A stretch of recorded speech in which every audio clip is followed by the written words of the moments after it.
ছাত্রছাত্রী, এখন দশম শ্রেণীর বৃত্তের স্পর্শক অঙ্কন।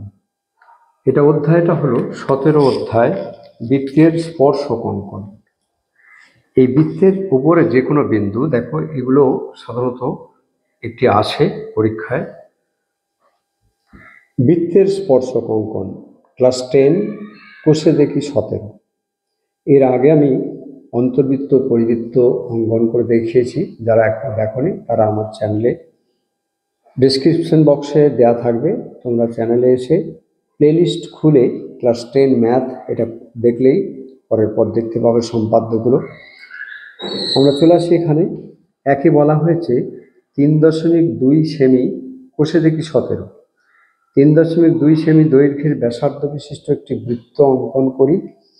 ওই বৃত্তের উপর অবস্থিত যে কোনো বিন্দুতে স্পর্শক অঙ্কন করি। প্রথমে 3.2 সেমি একটা আমরা সরলরেখা নিয়ে নেব। 3.2, এখানে হলো 0, এখানে হলো 3.2। 3.2 নিয়ে নিয়েছি। 3.2 সেমি। এবারে আমরা যে কোনো একটা বৃত্ত এঁকে নেব। 3 ওর সমান করে মেপে নিলাম। দেখো এটা কেটে নেবে এরকম, তাহলেই খুব সহজ হবে। এবার একটা বৃত্ত এঁকে নিই।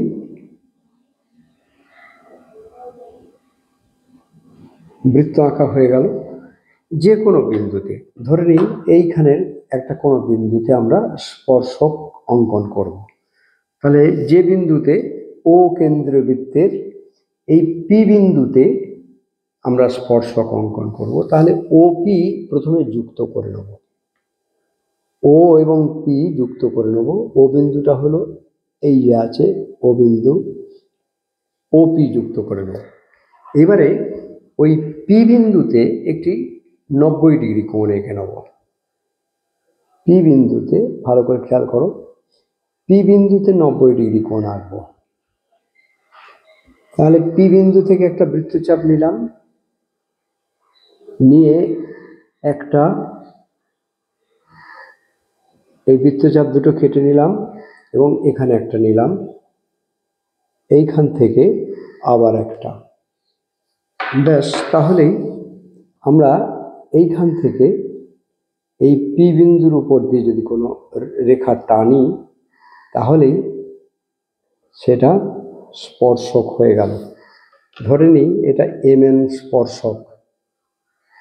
তাহলে আমরা একটু লিখে ফেলি, একটু দেখে নিন নাও। এখানে ও কেন্দ্রীয় বৃত্তের একটু লিখতে পারলে ভালো হয়। ও কেন্দ্রীয় বৃত্তের পি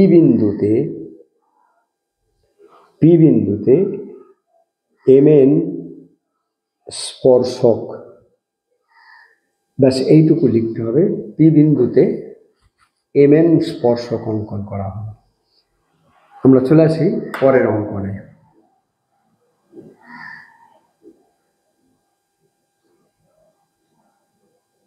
পরেরটা দেখো, 3-এরটা 1 এবং 2 একই রকম, সুতরাং 3-এরটা দেখো।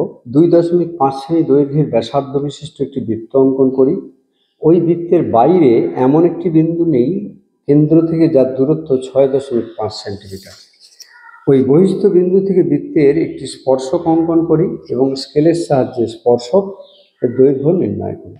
তাহলে প্রথমেই আমরা দেখো এটা 2.5 একটা রেখা নিয়ে নেব। 2.5 নিয়ে নিলাম এবং আরেকটা নেব 6.5। 6.5 ব্যাস নিয়ে নিলাম।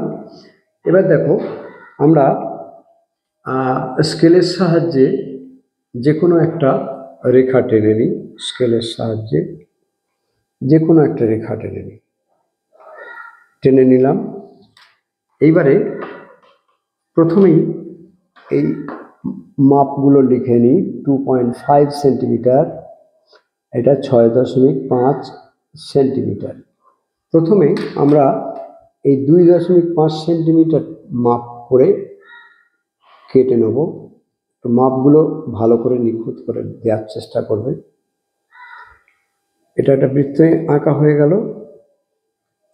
এবার ওই বৃত্তের কেন্দ্র থেকে 6.5 সেন্টিমিটার দূরে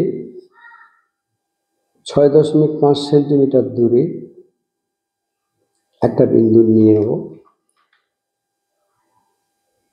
এই 6.5 ধরে নিই এটা পি বিন্দু।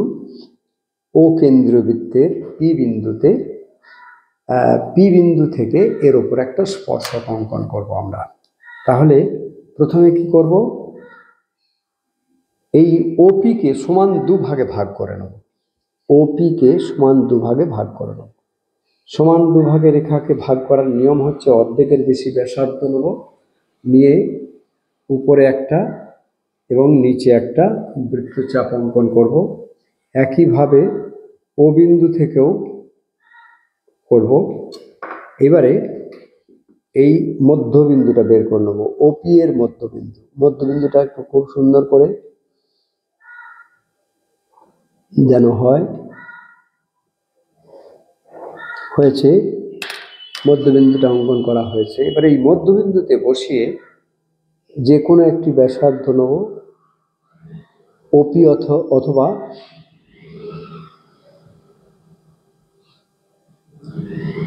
নিলাম, নিয়ে একটা অর্ধবৃত্ত অঙ্কন করে নেব। অর্ধবৃত্ত অঙ্কন করা হয়ে গেল। ধরে নিই এটা হচ্ছে এম বিন্দু। এম বিন্দু থেকে একটা অর্ধবৃত্ত অঙ্কন করলাম।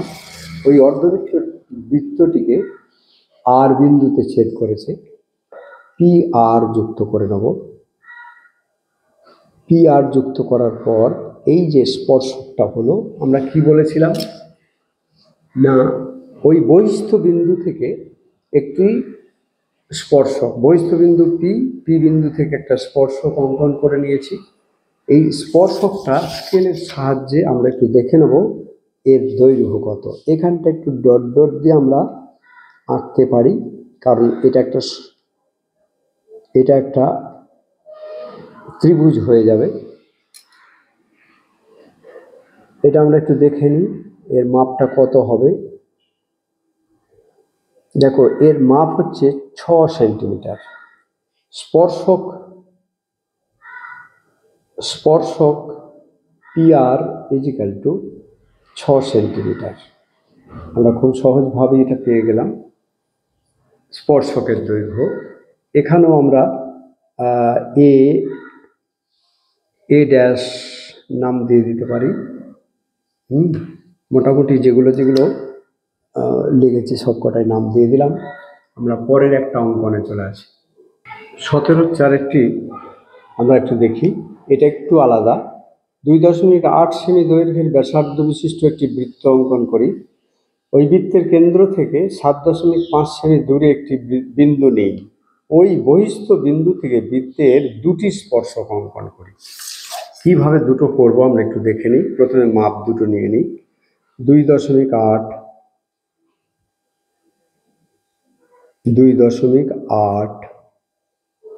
দেখো একটু ভালো করে খেয়াল করো, 2.8।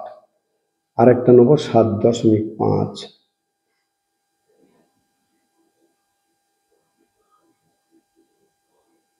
7.5, তাহলে 2.8 সেমি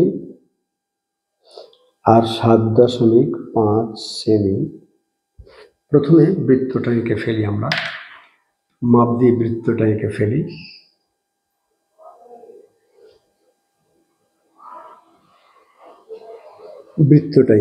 প্রথমে ধরো এইখানে একটা বৃত্ত এঁকে ফেলি। 2.8, যার কেন্দ্র হলো এইটি কেন্দ্র। এই কেন্দ্র থেকে কত সেমি দূরে বলেছে, তাহলে আমরা একটা রেখা টেনে নিই, নাহলে তো কতটা দূর পাবো না। একটা রেখা টেনে নিই। এইবারে 7.5 সেমি দৈর্ঘ্যের ওই কেন্দ্র থেকে দূরে একটা টেনে নিই। দেখো টানা হয়েছে, ব্যাস তাহলে ও কেন্দ্রীয় বৃত্তের পি হচ্ছে বহিস্থ 7.5 সেন্টিমিটার। এবারে আমরা ওপিকে সমান দুভাগে ভাগ করে ফেলব। দেখে নিই, ওপিকে সমান দুভাগে ভাগ করে ফেলব। তাহলে অর্ধেকের বেশি ব্যাসার্ধ নেব, একটা নিচে বৃত্তচাপ, একটা উপরে বৃত্তচাপ।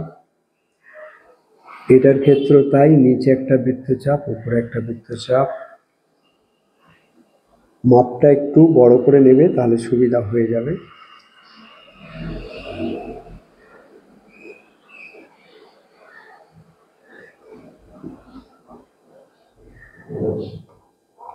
দেখো, ধরে নিই এটা এম বিন্দু। এবার এই এম বিন্দুতে বসিয়ে ও এম বা এমপি যে কোনো একটা ব্যাসার্ধ নেব, একই ব্যাসার্ধ, কারণ ও এম হচ্ছে 7.5 সেন্টিমিটার। এটাকে আমরা ব্যাসার্ধ নিয়ে একটা পুরো বৃত্ত এঁকে ফেলব, পুরো বৃত্ত এঁকে ফেলব।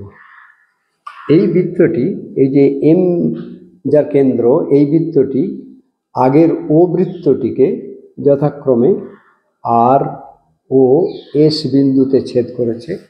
এবার আমরা এস এবং পি যুক্ত করে দেবো, তাহলে একটা স্পর্শক পাবো। এস এবং পি যুক্ত করলাম, আর পি আর আর যুক্ত করব, তাহলে যুক্ত করলাম, ব্যাস দুটো স্পর্শক পেয়ে গেলাম। তাহলে আমরা একটু লিখে ফেলি। নিচে লিখলে ছবিটা দেখতে অসুবিধা হবে, তাই একটু উপরের ডান দিকে লিখছি। ও কেন্দ্রীয় বৃত্তের কেন্দ্রীয় বৃত্তের ব্যাসার্ধ 2.8 সেমি। এম কেন্দ্রীয় বৃত্তের ব্যাসার্ধ 7.5 সেমি বাই 2, তাহলে কত হলো? এত সেমি, মানে 3 দুগুণে 6, 3.75 সেন্টিমিটার হবেই এটা, কারণ ও কেন্দ্রীয় বৃত্ত থেকে 7 সেমি দূরে একটা বিন্দু নিয়েছি পি। তাহলে এই যে এম বিন্দুতে বসিয়ে, কেন্দ্রতে বসিয়ে যে বৃত্তটা এঁকেছি, তার ব্যাসার্ধ হলো 3.75 সেন্টিমিটার। এবারে স্পর্শক কে কে হলো?